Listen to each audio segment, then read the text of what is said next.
Hey, welcome to Cook It with Tim, and today I'm going to show you how to make pumpkin sourdough bread, and here it is, the finished product. I tell you what, this thing was so fun to make. Its smell in my house is absolutely amazing, so I don't really want to waste any more of your time. Let's get right into the actual recipe. Oh, one thing to note is through the making of this video, I lost my voice, and so I have to do a voiceover. Well, you heard the chef. I lost my voice in the making of this video, but hey, it's good now. So in order to feed our starter, what I like to do is I'm gonna put the scale on the counter, your bowl, then turn it on because that zeroes out the weight of the bowl. Add 125 grams of purified water, 30 grams of your existing starter, turn it off, then turn it back on. Then we're going to add 140 grams of flour. I won't get into the details of why I do an off-balanced, flour-water ratio, but it's just not sustainable to do 50-50. So there it is. We got our starter fed. Looks like toothpaste. This gelatinous looking, whatever that goo is. All right. 7 hours later, maybe 8, depending on where you live and the humidity, it's ready to go. It's at its bulk fermentation. That's when you should start making starter. Scale on the countertop, bowl, then turn it on. Then we're gonna add in 375 grams of water. And then what I'm going to do is 24 grams of sea salt. I like sea salt, mix that in as the best you can. And then this is where you're gonna add in your pumpkin spice. You can add in 1 or 2, even as much as 2.5 teaspoons of pumpkin spice, depending on how long you, or how strong you like it. Then we're gonna add in our pumpkin. And don't worry, I'll have this full recipe over on my website. And then we're gonna add in our bulk fermented starter.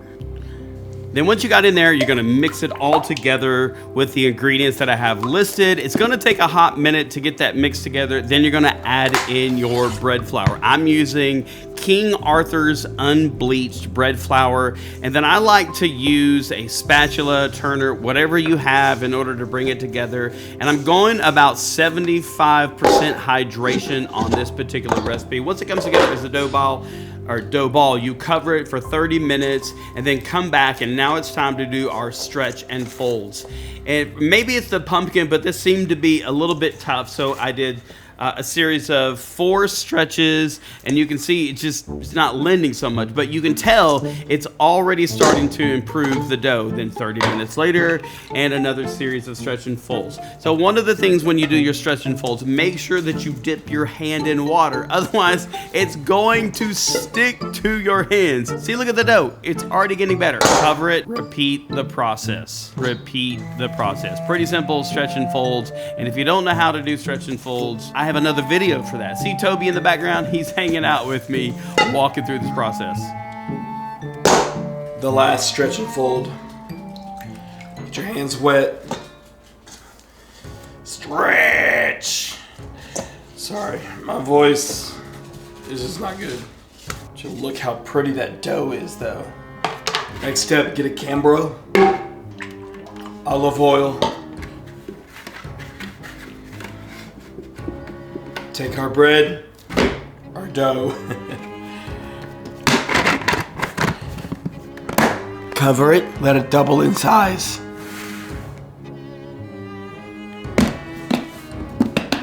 I like to start with a floured surface when I'm getting ready to work with the dough. Spread it around on your countertop or your cutting board. I always love that process. And that's a little dough scraper. I'm gonna link those as well. And here, there's just something about this. I don't know why. This is kind of satisfying to kind of watch it drop. Isn't that beautiful?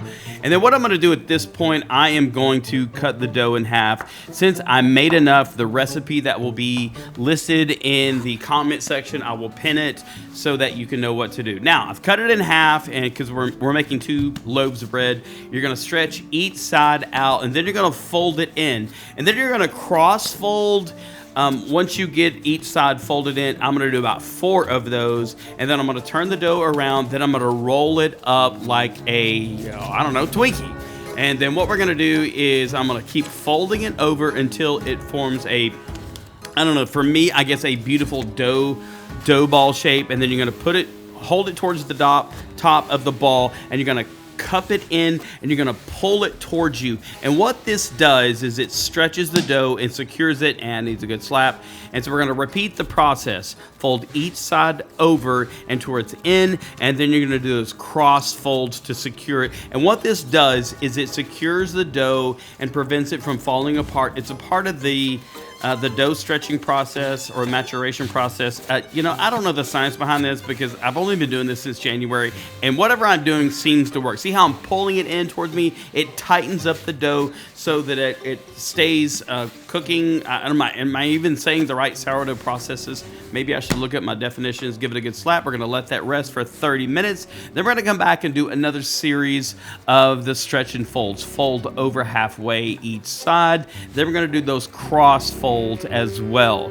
It's not really hard. I do have another video on this, and I will actually have that linked as well so that you can have reference to it, where I made, or at least my first video of how to do sourdough bread. And then once we get all of this done, I'm gonna get my Banneton basket and I'm gonna use rice flour to coat the bottom of it. And we're gonna pull that away. And then since I don't have a second Banneton basket, I've just got this bowl. It's about the same shape, size, whatever. And then I use some cheesecloth, rice flour, put that in there. And I like to wet my hands and do one last pinch, that sounded kind of redneck. And then I'm gonna secure the bottoms of those. And then from this point, I'm gonna put a little bit more of unbleached flour on the top of each one of those. And then after I do that, I'm going to wrap them in plastic. Then they're gonna go in the fridge for 18 hours. And then we're gonna pull them out the next day, turn the oven on to 500 degrees, put your Dutch ovens in the oven for 1 hour. My 2 Dutch ovens have been in the oven for close to an hour. We got about 6 minutes left on our timer. So let's go ahead and prepare our parchment paper and get our bread scoring tool so that we can score the bread. All right, so basically you're just gonna cut this in half. So let's look at the precision scoring bread tool. This is nothing more than, let me show you. Okay, this little device looking thing right there, to be clear, okay? And then all you do is simply take a straight razor, and then you're gonna weave it in there just so that it bends it just like that so that you can work with it. I will link this down below in the captions where you can get this little tool and the blades that'll come with it. So this is what we need. All right, I just pulled these out of the refrigerator. Next, I'm gonna remove the plastic. Then we're gonna put the bread on parchment paper. We're gonna score it and put it in the oven. Parchment, and you place it on top just like that. And then you set it down and remove. Parchment on top of the dough, flip it over and lift. All right, what I like to do is just smooth out some of that flour that's been caked up on the bottom. This one, we're simply gonna make a solid score from beginning to end. And just some minor little jagged slits. Nothing fancy. And you can get as creative as you would like. And the reason that you are making that cut like that is so that the steam will release and it will cook properly. Remove the lids of our Dutch ovens. All right, in goes your sourdough bread. Lids. Back in the oven. All right, bread's in the oven. Let's set a 26-minute timer.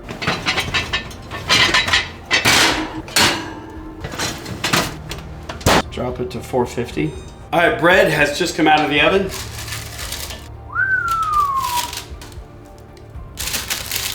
You smell the pumpkin. Without a shadow of a doubt, you definitely smell the pumpkin. Let's remove that parchment paper, and we're gonna let those rest for a full hour. Oh! It's okay. We'll do that again. So here is that pumpkin sourdough bread. Oh, you smell the pumpkin spice. I just want you to look how beautiful that looks.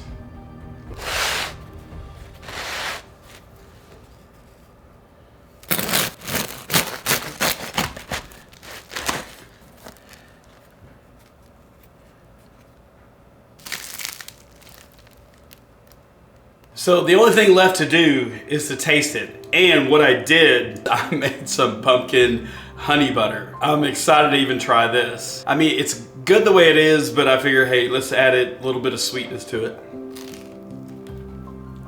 That's just outstanding. I don't know what else to say other than that's a very good piece of bread. All right, that'll wrap it up with me here, Cook It with Tim. Be sure to like this video, make a comment, and the recipe will be down in the comment section. I'll have that pinned. And also, don't forget to subscribe. Thanks for watching, you guys, and cheers. I feel like I'm at Thanksgiving. I feel like I should be at my Thanksgiving dinner table. All right, cheers. Thanks, guys.